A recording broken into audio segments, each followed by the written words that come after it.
رحمت اللہ علیہ درویش تھے دلی کے، بہت سارے لوگ مرید تھے، ایک بڑا خدمت گزار مرید تھا، مزدوری کرتا تھا، غریب تھا، تو 6 بیٹیاں تھی اس کی۔ حضرت صاحب کے پاس روز آ کے کہتا حضور بچیوں کے لیے دعا کرے، اللہ کوئی اسباب پیدا کر دے، ایک بچی کی شادی کا خرچہ 1000 دینار ہے اور میں غریب۔ وہ حضرت صاحب دعا کر دیتے۔ خانقاہ شریف کے تھوڑے ہی فاصلے پر حضرت جہاں بیٹھ کے مریدوں کی تربیت کرتے تھے، اس سے تھوڑا ہی فاصلے پر نا ایک عیسائی رہتا تھا، بڑا مالدار تھا، بڑی سارے اونٹ، گائیں، بھیڑ، بکریاں رکھی ہوئی تھی، اور حضرت شرف الدین رحمت اللہ علیہ کی بڑی مخالفت کرتا تھا۔ اور یہ جو آپ کا غریب مرید تھا، یہ اس کا پڑوسی تھا، ایک دن بلا کے نا ان کو کہنے لگا کہ تو کدھر جا کے جو ہے وہ ٹکرے مار رہا ہے، وہاں سے کچھ نہیں ملنے والا، وہ تجھے کیا دیں گے جن کی خانقاہ خود چندے پہ چلتی ہے، مدرسہ چندے پہ چلتا ہے، مسجد چندے پہ چلتی ہے، تیری بیٹی کا معاملہ کہاں حل ہوگا؟ تو اس درویش نے کہا کہ تو میرے پیر کو نہیں جانتا، تو اجے میرا محبوب نہیں ڈٹھا، تو پتہ نہیں نا، تو اس رستے کا مسافر نہیں، تو نہیں جانتا، ان کا بس چلے نا تو وہ ہر قیمت میں میری بیٹیوں کی شادی کرا دے۔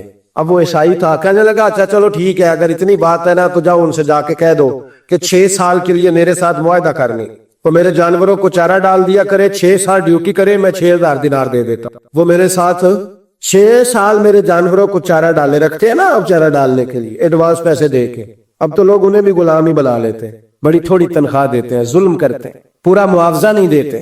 حضرت شیخ شرف الدین کے بارے میں وہ کہنے لگا جب اپنے پیر سے جا کے کہہ کہ میرے جانوروں کو 6 سال چارہ ڈالے، میں 6000 دے دیتا ہوں، تو جو کہتا ہے ہر قیمت پہ جانے کو تیار ہے۔ اس نے جب یہ بات کی تو مرید نے ناراض ہو گیا، وہ لڑائی ہو گئی، گربان پکڑ لیا، جھگڑا ہوا، بات بڑی دور گئی۔ اس طرح کی بات کرتا ہے میرے حضرت کے بارے میں، تیرے جیسے کئی میں وہاں کام پہ رکھا دوں۔ جب وہ بڑی بحث ہوئی، بات محلے میں، علاقے میں پھیل گئی، دنیا نے سن لی، تو شیخ شرف الدین تک بھی پہنچ گئی۔ اس طرح جھگڑا ہوا ہے۔ لوگ سو گئے عشاء کی نماز کے بعد، حضرت صاحب نے نا سر پہ کپڑا لیا، اس عیسائی کے دروازے پہ دستک دی، وہ باہر آیا، فرمانے لگے لوگ تو سوچ سمجھ کے ملازم رکھتے ہیں، تو نے بھی تو سوچ ہی لیا ہوگا، تبھی تو مجھے آفر کی ہے، تو اپنی آفر پہ قائم ہے، واقعی مجھے رکھ لے گا اور 6000 دینار دے دے گا؟ کہنے لگا جا بابا کام کر اپنا۔ فرمایا نہیں، تو نے اتنے لوگوں میں بات کی، اتنی بحث ہوئی، تو قائم ہے؟ کہنے لگا میں تو قائم ہوں، پر آپ نے نہیں قائم رہنا۔ فرمایا میں سوچ سمجھ کے آیا۔ اس نے کہا آپ ڈیوٹی کریں گے، بحثوں کو چارہ ڈالیں گے؟ فرمایا ایک شرط، بس جب اذان ہو جائے نا تو مجھے رب کی نماز پڑھنے کی جائے، باقی صبح و شام جو تو کہے گا۔ اگر اس غریب کی بیٹیاں بیائی جائے تو مجھے اور کیا چاہیے، اس کی 6 بیٹیوں کا بوجھ ہے اس کے سر پہ، تو مجھے رکھ لے۔ اللہ اکبر۔ وہ کہنے لگا چلے پہ میرے ساتھ خط بندگی کر لیں، آج کل ہم اس کام کرتے ہیں، اس زمانے میں خط بندگی ہوتا تھا، غلامی کا خط، قاضی شہر کے پاس، یعنی اس کا خیال تھا کہ چلو اس کام کی بات کروں گا تو بھاگ جائیں گے۔ فرمایا چل میں تیار ہوں۔ قاضی تک گئے، طے ہو گیا، 6000 دینار دے دیے۔ حضرت نے مرید کو بلایا، فرمایا پتر یہ لے جا، جا میری بیٹیوں کو روانہ کر۔ کہنے لگا حضور یہ کیا کر رہے ہو آپ، کچھ سوچے؟ فرمایا یار جب تجھے بیٹا بنا لیا تو پھر میری پوتیاں تو لگتی ہیں نا، میرا حق تو بنتا ہے نا، جا کے ڈیوٹی کر، ان کو بیاہ دے۔ بات پھیل گئی، بادشاہ بھی عقیدت مند تھا، وہ 12000 دینار لے کے پہنچا۔ کیا بتاؤ ان رب کے بندوں کا دل کیسا ہوتا ہے، کیا درد ہوتا ہے، کیا رنگ۔ 12000 دینار لے کے بادشاہ آیا اور آ کے حضرت کو پیش کیے کہ حضور آپ دیں اس عیسائی کو ڈبل دیں اور جائے کام کریں۔ آپ فرمانے لگے تو پیسے دے، شرطیں نہ لگا، میرا جہاں دل کرے گا میں خرچ کروں گا، مجھے تو مزہ ہی اب آنے لگا ہے، ابھی تو لطف آ رہا ہے، ابھی تو ذائقہ آیا ہے کچھ کرنے کا، پیسے دینے ہیں تو دے، پابندی نہ لگا، جہاں میرا دل کرے گا میں۔ اس نے کہا حضور ٹھیک ہے رکھ لے۔ حضرت نے فجر مسجد میں پڑھی، جیب میں 12000 دینار تھے، اعلان فرمایا بھی کسی اور کی بیٹی بھی بیٹھی ہے تو پیسے میرے پاس ہے۔ وہ 12000 دینار بھی بانٹ دیا، اور 12000 دینار بانٹ کے نا تو پھر چلے گئے کھیت میں چارہ کاٹنے۔ اس عیسائی کو کسی نے بتلایا کہ ان کے پاس تو 12000 آیا ہے، پر تجھ سے جان نہیں چھڑائی انہوں نے، کہ وعدہ یہ ہوا تھا کہ 6 دیں گے تو جائیں گے، جب تک دیں گے نہیں تیرے گھر میں کام کریں گے۔ وہ نا چارہ کاٹ رہے تھے، حضرت صاحب تو وہاں پہنچ گیا، دور جا کے کھڑا ہو گیا، کہنے لگا بابا پہلے تو میں نے مسلمانوں کے اخلاق سنے تھے، اب تو میں نے دیکھ بھی لیے، پر یہ بتا جب 12000 آیا تھا تو جان کیوں نہیں چھڑائی؟ تو حضرت چارہ کاٹتے کاٹتے رو پڑے، فرمانے لگے تو نہیں نہ جانتا یہ بیٹیاں سانجی ہوتی ہیں، پتہ نہیں نا، میرے رسول پاک نے تو حاتم طائی کی بیٹی کے سر پہ کپڑا رکھ کے کہا تھا بیٹیاں برابر ہوتی ہیں، تو یہ نہیں پتا جب اس کی 6 بیٹیوں کی شادی ہوئی ہے میرے اندر روحانیت کتنی بڑی ہے۔ فرمایا پھر 12000 آیا ہے تو 2-4 بچیاں پھر گئی ہیں، تو یہ نہیں پتا میں اندر سے راضی کتنا ہوں، میں تیری نوکری کرتا رہوں گا، پتہ نہیں اللہ کتنی بیٹیوں کو بیاہ دے گا۔ اتنا رویا وہ عیسائی کے پیروں میں بیٹھ گیا, کہنے لگا بابا میں نے تیری مخالفت کی ہے پر تیرے قریب آ کے پتہ چلا ہے کہ تو بہت اونچے اخلاق کا مالک ہے, اور اگر تیرا یہ مقام ہے تو تجھے اخلاق سکھانے والے محمد عربی کی شان کتنی ہے. ظالم کی بولیے جاتے نہیں لوگ جھوٹے گواہ بن کے, وکیل صاحب کو نہیں پتا ہوتا کہ یہ بندہ مجرم ہے جو میرے پاس آیا, کیا مجرموں کے وکیل نہیں ہوتے؟ بولے تو اس کو پتہ نہیں ہوتا وکیل صاحب کو کہ یہ صاحب مجرم ہے, میرے پاس مقدمہ لے کے آئے. اور اگر بے ادبی نہ ہو جائے تو میرا خیال ہے قاضی عدالت کو بھی پتا ہوتا ہے کہ مجرم کون ہے اور مظلوم. میرے نبی پاک صلی اللہ علیہ وسلم نے اس قدر زیادہ سختی فرمائی اس مسئلے میں, فرمایا جس کو پتا تھا کہ فلاں آدمی ظالم ہے, ظلم کر رہا, پھر وہ ظالم کا گواہ بنا یا اس نے ظالم کی مدد کی, کتنی کی؟ شارحین لکھتے ہیں چاہے اس نے ایک جملہ بول کے کی, چاہے ایک, سارے بولیے, چاہے ایک غریب کو اس نے ظلم کیا تو کہتے ہیں علاج یہ سے, چاہے ایک جملہ بول کے کی, شارحین حدیث کی شرح میں لکھ, ایک جملہ بول کے چاہے مدد کی. جس بندے نے کسی ظالم کی مدد کی کسی مقدمے میں یا کسی صورت میں, اور اسے پتا تھا یہ ظالم ہے, میرے نبی پاک صلی اللہ تعالی علیہ وسلم فرماتے ہیں اگر اس نے مدد کی, ابھی ظالم کی بات نہیں ہو رہی, ظالم کے مددگار کی بات ہو رہی, اگر کسی نے ظالم کی مدد کی تو حضور فرماتے ہیں خدا بھی اس سے بری ذمہ ہے, رسول بھی اس سے بری ذمہ. سنبھال کے رکھے اپنی نمازیں, قربانیاں, حج, زکوٰۃ سنبھال کے رکھے.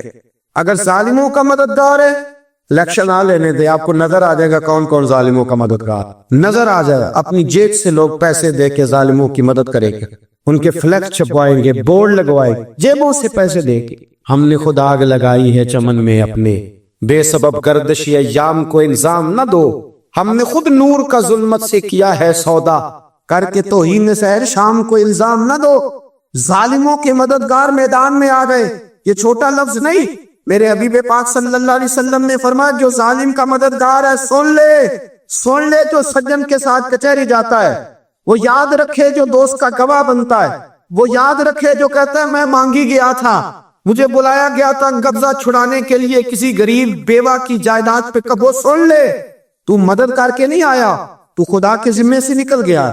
رسول پاک نے فرمایا تیرا میرا تعلق ختم ہو گیا, تو ظالم کا مددگار ہو گیا.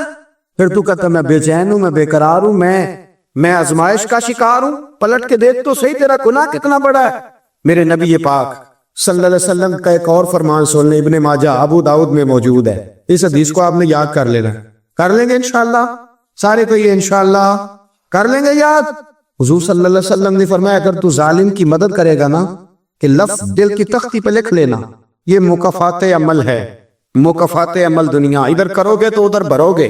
فرمایا اگر تو کسی ظالم کی مدد کرے گا, سن لے حضور کا فرمان ہے, اگر تو ابن ماجہ ابو داؤد سیاہ میں موجود ہے, فرمایا اگر تو کسی ظالم کی مدد کرے گا تو رب تعالیٰ مرنے سے پہلے تیرے اوپر بھی ظالم کو مسلط کر دے. تیرے اوپر بھی ایک دفعہ ظلم ضرور ہوگا اگر تو ظالم کی, وہ کسی صورت میں بھی ہو سکتا ہے, کسی صورت میں تیرا بیٹا ہی اٹھ کے ظلم کر دے گا, تو لگ جائے گا, کسی نہ کسی جگہ تیرے لیے تباہی کا سامان ہوگا, تیرے اوپر ظلم ہوگا, اس لیے کہ تو ظالموں کا مددگار ہے. چاہیے یہ تھا کہ تو مظلوم کی مدد کرتا, انسانی ایمانی یقین کا فریضہ سر انجام دیتا, تو ظالموں کا مددگار ہو گیا.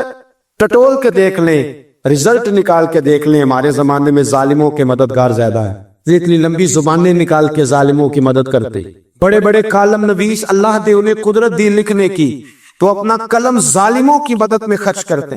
وہ لوگ جن کو اللہ تبارک و تعالیٰ نے قدرت دی, ہمت دی, طاقت دی, کچھ لوگ ان کے حلقہ احباب میں وہ اپنے لوگوں کو استعمال کر کے ظالموں کی مدد کرتے ہیں, ظالموں کی مدد کرتے ہیں. میرے نبی کریم سید عالم نور مجسم صلی اللہ علیہ وسلم نے فرمایا اگر تو نے ظالم کی مدد کی تو جب تک تو توبہ نہیں کرے گا رب تجھ سے ناراض ہی رہے. اللہ تجھ سے, او بھائی جس سے رب بھی ناراض ہو گیا, نہ کھانا نہ پینا نہ سونا نہ جاگنا نہ نیند, پھر تیری ہر چیز تیرے لیے آزمائش ہو جائے, پھر تیرا سایہ بھی تیرے لیے خوف کا سامان بنے گا, پھر زندگی جیتی جاگتی لاش بن جائے گی, تو اپنے کندھوں پر اپنی میت اٹھائے پھرے گا جب تو ظالم کا مددگار ہوگا. اور نبی پاک صلی اللہ علیہ وسلم نے فرمایا ظالموں کا مددگار بھی ظالم ہوتا ہے, ظالموں کا مددگار بھی, سارے بولے ظالموں کا مددگار بھی, نہیں کو نہیں, آپ سارے نہیں بول, ایک دفعہ بولے ظالموں کا مددگار بھی, پکی بات ہے, ظالموں کا مددگار بھی. اللہ جس کا یارانہ ہو, جس کا دوستانہ ہو, جو کہے میں نے نا اس کو اوکھے ویلے کے لیے ظالم کو یاد رکھا ہوا ہے. کبھی مشکل پر رکھے نہیں ہوئے لوگوں نے ظالم دوست؟ کہتے میں نے رکھے ہوئے ہیں. بلکہ ہمارے دیہات میں تو کہتے ہیں میں نے بازو بنائے ہوئے ہیں. کس کو بازو بنا لیا ہے؟ ظالم بھی کبھی بازو ہوتا ہے. جو ظلم کی تلوار لیے میدان میں کھڑا ہے، قارون، حامان، فرعون، نمرود کا حال نہیں لوگوں نے دیکھا؟ اپنے زمانے میں آپ نے کتنے لوگ نہیں دیکھے جن کے سائے سے، آواز سے لوگ کانپتے تھے؟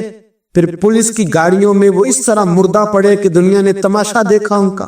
یہ رنگ ہم نے دیکھے نہیں اپنے آنکھوں سے. فرمایا ظالم کا مددگار بھی، جو کار میں بٹھا کے لے کے گیا وہ بھی ظالم، جس نے چائے پلائی وہ بھی، جس شخص نے کھانا کھلایا وہ بھی، جو کچہری تک ساتھ گیا وہ بھی، جس نے فلیکس کے نیچے، بڑے شرابی کے نیچے چھوٹی اپنی فوٹو لگائی وہ بھی، جو ووٹ کی پرچی ڈالنے گیا وہ بھی. کہہ دینا باہر نکل کے کہ حضرت صاحب نے سیاسی تقریر کی. کہہ دینا برباد تو سچی ہے نا. خو کرے ہم تو سے تھوڑا سا گلا بھی سن لے، خو کرے ہم تو سے تھوڑا سا بھی گلا. امام مالک کے پاس ایک بندہ آیا، اس نے کہا حضور میں درزی ہوں، ایک ظالم بادشاہ مجھ سے کپڑے سلواتا ہے، میں تو ظالموں کا مددگار نہیں نا. ایک ظالم بادشاہ مجھ سے، حضور میں تو مددگار نہیں نا ظالموں کا. جو فرمایا ظالموں کا مددگار بھی ظالم ہوتا ہے، تو کپڑے لے کے آتا ہے، میں سی کے دے دیتا ہوں. ذمہ داری نہیں. بھئی ایک آدمی دکاندار ہے، اس سے کوئی بندہ چیز خریدنے آئے گا تو تھوڑی کہے گا میں نے نہیں دینی، تو دے گا. کوئی بندہ اگر کسی شخص سے کوئی کام کہتا ہے جو اس کی فیلڈ ہے، اس کا شعبہ ہے، اس کا معاش کا وہ سلسلہ ہے، کہتے ہیں یا رسول اللہ صلی اللہ علیہ وسلم ظالموں کا مددگار بھی ظالم، حضور نے فرما دیا. تو امام مالک سے بندے نے مسئلہ پوچھا، دل کی تختی پہ لکھنے والی باتیں ہیں. کہا حضور میں درزی ہوں، ظالم کپڑے سلواتے ہیں، میں تو مددگار نہیں نا. امام صاحب کہنے لگے نہیں، مددگار تو وہ ہوگا جو تجھے سوئی دھاگا فراہم کرے گا. تو پورے کپڑے سی کے دیتا ہے، تو خود بہت بڑا ظالم ہے. تو پورے سوٹ سی کے دیتا ہے، تو بہت بڑا ظالم خود ہے. مددگار تو وہ ہوگا جو تجھے دھاگا دے گا، جو تجھے بٹن دے گا، جو تجھے نلکی دے گا. جو ظالم سے اتنی نفرت ظلم کر کے بندہ ہے. یہاں تو ہمارے زمانے میں ہیرو بن جاتے ہیں لوگ. ظالم ہیرو ہے، لوگ اس سے ڈرتے پھرتے ہیں، گھومتے پھرتے ہیں، اور بہت سارے کم مزاج لوگ اس کے پیچھے ہاتھ باندھ کے پھرتے ہیں.